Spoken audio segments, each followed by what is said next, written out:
నమస్తే పొలిటికల్ వ్యాస్కు స్వాగతం. సుప్రీంకోర్టులో చంద్రబాబు నాయుడు విషయంలో తిరుపతి లడ్డూ కేసు అడ్డంగా తిరిగింది. సుప్రీంకోర్టు వేసినటువంటి ప్రశ్నలకు తెలుగుదేశం పార్టీ ఆంధ్రప్రదేశ్కు సంబంధించినటువంటి లాయరు నీళ్లు నమలాల్సినటువంటి పరిస్థితి వచ్చింది. సుప్రీంకోర్టు వేసినటువంటి ప్రశ్నలకు సమాధానం లేదు.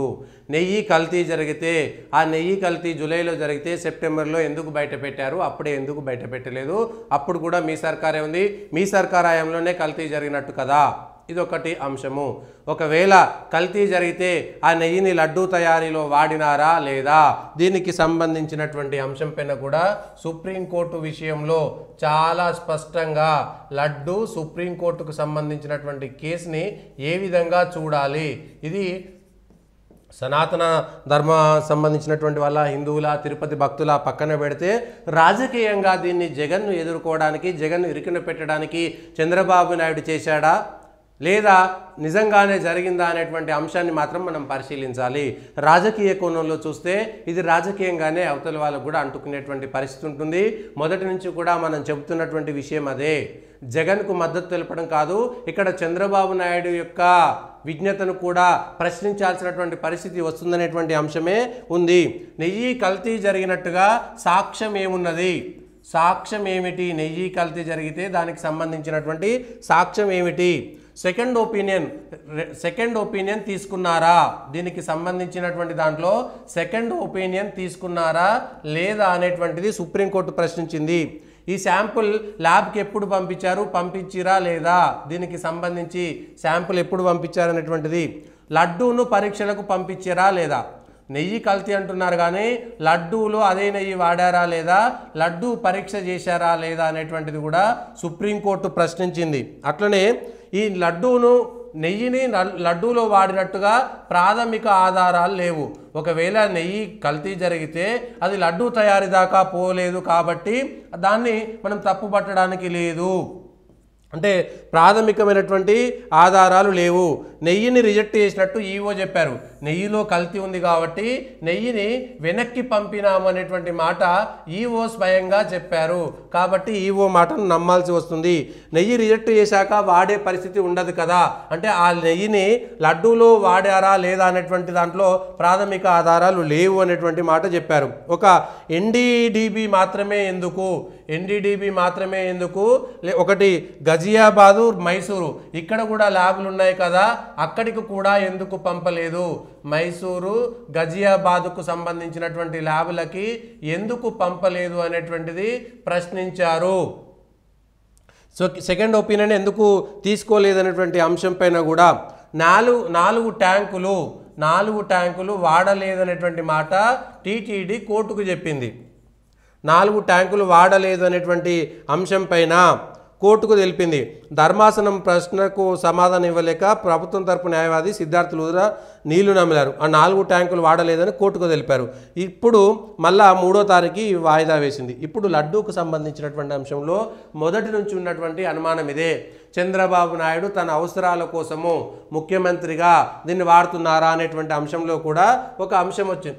ఎందుకంటే జూలై నెలలో ఈ కల్తీ జరిగితే సెప్టెంబరు, ఆ మధ్యలో ఆగస్టు కూడా ఉన్నది, సెప్టెంబర్ దాకా ఎందుకు చెప్పలేదు? ఇప్పుడు వచ్చిన ప్రశ్న ఏంటంటే, గతంలో తెలుగుదేశం పార్టీ అధికారంలో ఉన్నప్పుడు కూడా కొన్ని లారీలను వెనక్కి పంపినారు, అనుమానం వచ్చింది, అప్పుడు పంపారు. జగన్ అధికారంలో ఉన్నప్పుడు కూడా కొన్ని లారీల నెయ్యిని వెనక్కి పంపినారు. సో ఈ విషయంలో సుప్రీంకోర్టు జూలైలో జరిగితే సెప్టెంబర్ దాకా ఎందుకు చేయలేదు? నెయ్యి కల్తీ జరిగిందనేటువంటి మాట అందరూ ఒప్పుకుంటున్నారు. కల్తీ నెయ్యి లేదంటే దానికి కావాల్సినటువంటి క్వాలిటీ నాణ్యమైనటువంటి నెయ్యి రాలేదు. ఆ నాణ్యమైనటువంటి నెయ్యి రాలేదు కాబట్టి తిరుమల తిరుపతి ఉద్యోగులు, అక్కడ ఉన్నటువంటి వాళ్ళు దాన్ని గమనించి తిరిగి 4 ట్యాంకులు వెనక్కి పంపేసిన తర్వాత లడ్డూలు చేసిన దాంట్లో ఆ వెనక్కి పంపినటువంటి ట్యాంకులకు సంబంధించినటువంటి నెయ్యిని వాడలేదు కాబట్టి లడ్డూలు కల్తీ జరిగినట్టుగా మనం ఒప్పుకోవడానికి వీలుందా లేదా? ఇక్కడ అసలు ప్రశ్న ఇక్కడ ఉత్పన్నమవుతున్నది.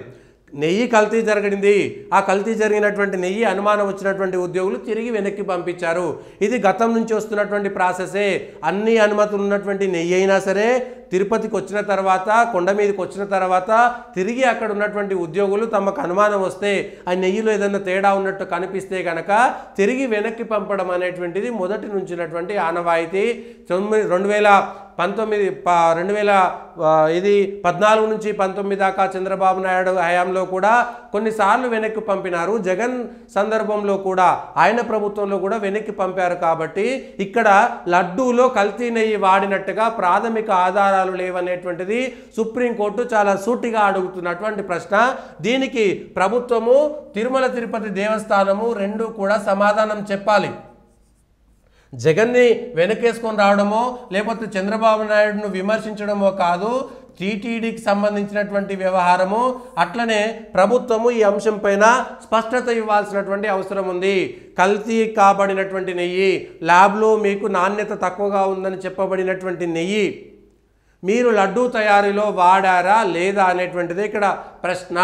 నాణ్యమైనటువంటి కల్తీ నెయ్యి లడ్డూలో వాడినారా లేదా?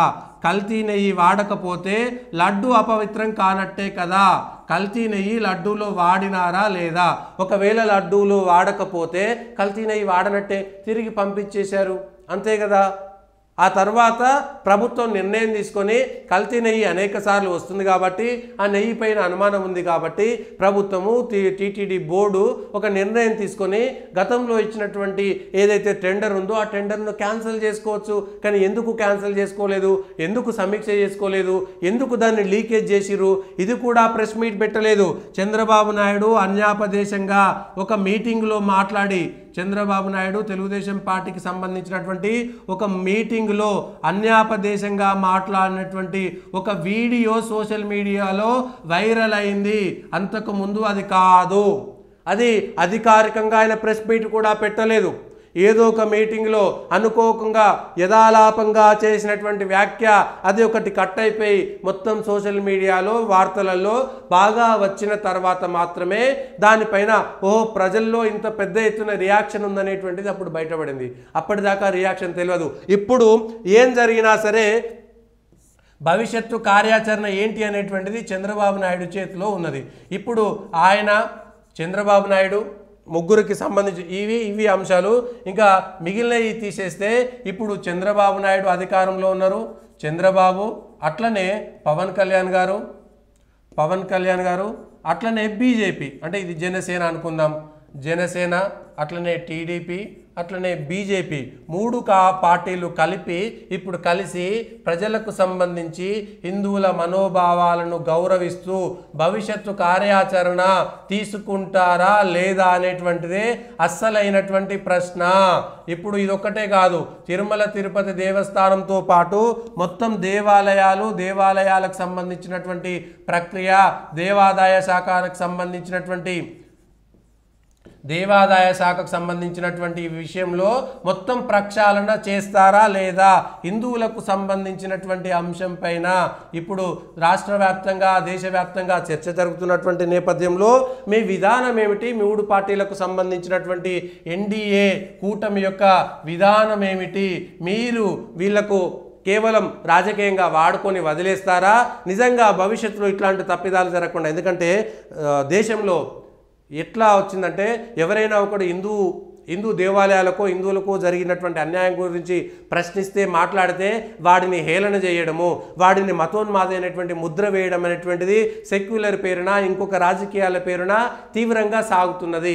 అదే ఒక క్రిస్టియన్ తన చర్చ్కో లేకపోతే తన దేవుడి పైన ఏదైనా అన్యాయం జరిగితే ప్రశ్నిస్తూనేమో వాడు దైవారాధికుడు, వాడు దేవుడి పట్ల ప్రేమ ఉన్నటువంటి వాడు, అయ్యో వాళ్ళకి జరిగిన అన్యాయాన్ని ప్రశ్నిస్తున్నాడు అంటారు. ఒక ముస్లింకు తన దర్గాకో తనకు సంబంధించిన మసీదుకో తన దేవుడి పైన ఏదన్నా అవమానం జరిగినట్టు భావిస్తే తను ప్రశ్నిస్తే అయ్యో వాళ్ళు నికార్సుగా ఉంటారు, గట్టిగా ఉంటారు, వాళ్ళ దేవుడికి అన్యాయం జరిగితే ప్రశ్నిస్తారు, వాళ్ళు చాలా గట్టిగా వాళ్ళ మతాచారాలను పాటిస్తారనేటువంటి ముద్ర వాళ్ళకిస్తారు.